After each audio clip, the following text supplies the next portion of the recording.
How could you trust your father with Aiden? Look, I called home from Ireland to tell you to take Aiden to the hospital. Dad picked up the phone. I didn't think there was any time. What were you doing in my house? I wanted to see my grandson. Since when?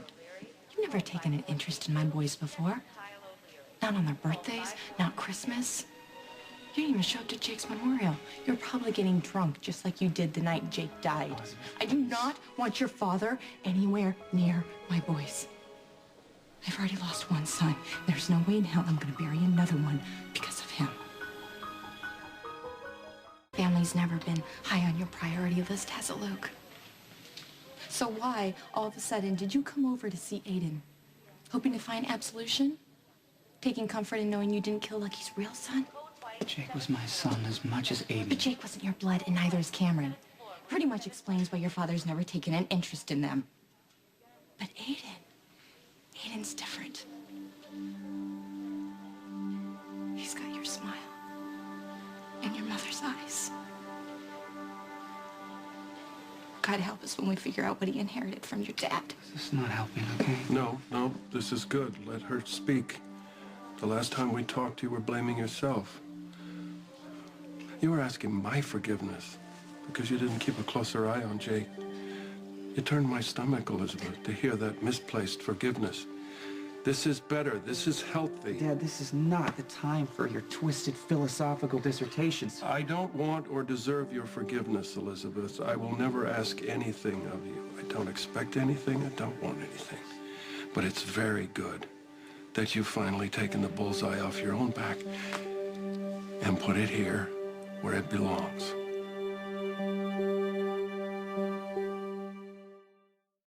I've never been big on sharing my personal business, ever. Tracy would be happy, I'm sure, to sit down with you and talk about that. She'd like to talk about how I'm the most selfish man in the world because I won't share my personal business. But luckily, we're divorcing, so she's not going to have to be inflicted with my miserable life. And I'm very glad that you and I no longer have to share the responsibility for Jake's death. Am I supposed to be impressed? That nothing can break through that wall you've built around you? Not guilt, not regret. Certainly not the death of my son. If that's what you need to believe. Damn you, Luke, just take responsibility! I don't know what you expect me to do to demonstrate that I take full responsibility for Jake's death. I do. I've never denied it. I've never tried to escape culpability. But you don't see it that way, and I find no pleasure in arguing with you. I just hope someday, somehow, we'll be able to get past this. And then what? And then you want me just to welcome you back into Aiden's life? I can promise you that is never going to happen. Why don't I just take you back to your room? You can rest, and we can talk Sleep about is not going to change how I feel about your father or what he took from us. We were supposed to protect him, Lucky. We were supposed to keep him safe.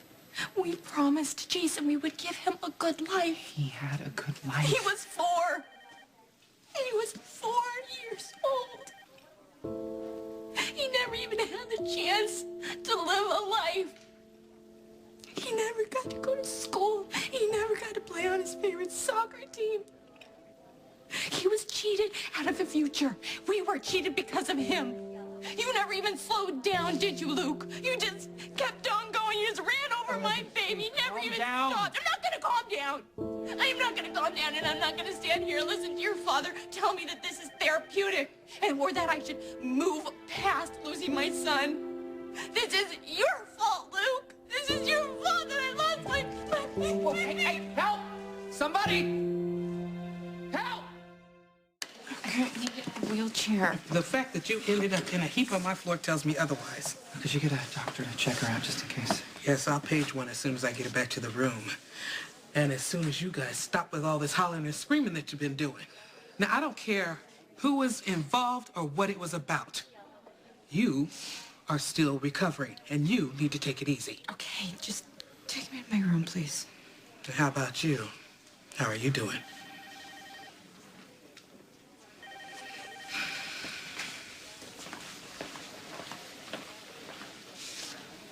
Okay, your turn. Let's hear it.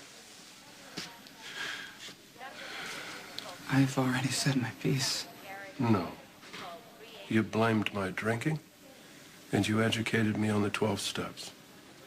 Beyond that, you said when I sobered up, we could move forward. Do we really need to revisit this, Dad? What's your point? My point? My point is I'm sober. Let's move forward. Is this your idea of moving forward? Dad, Elizabeth, she almost drowned, okay? Aiden's been sick. Jake is still on her mind all the time. She's on emotional overload. All you did here was just push her past her breaking point. And you were there to catch her. Would you have liked it better if I just let her fall? You keep doing this, Lucky. She's going to rely on you. She's going to depend on you again. She's going to expect you to be there. And because you are the man you are, you will be there. And before you know it, you'll be playing house all over again. Don't make the same mistake I made with your mother. You're too smart for that. What was the mistake, Dad? Was it falling in love? Or letting it go?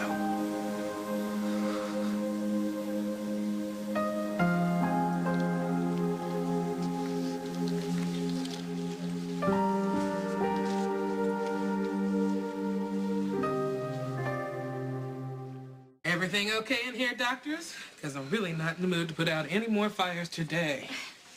Hey, what happened? You all right? Yeah, I'm fine. I'm just really tired.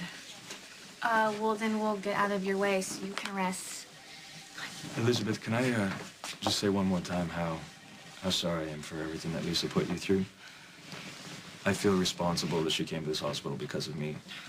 Nothing that she did is your fault, Patrick. Well, she's gone for good, and she's not going to hurt anybody anymore. Hopefully we can all get back to normal, and I know you'll appreciate that.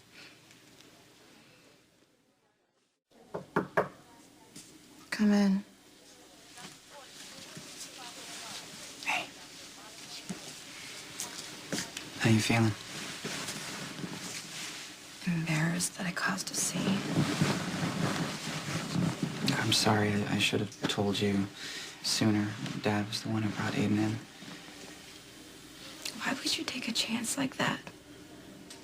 He was the last person I expected to pick up the phone when I called home from Ireland, and I was so worried about Aiden. I didn't think I had a choice. Okay. All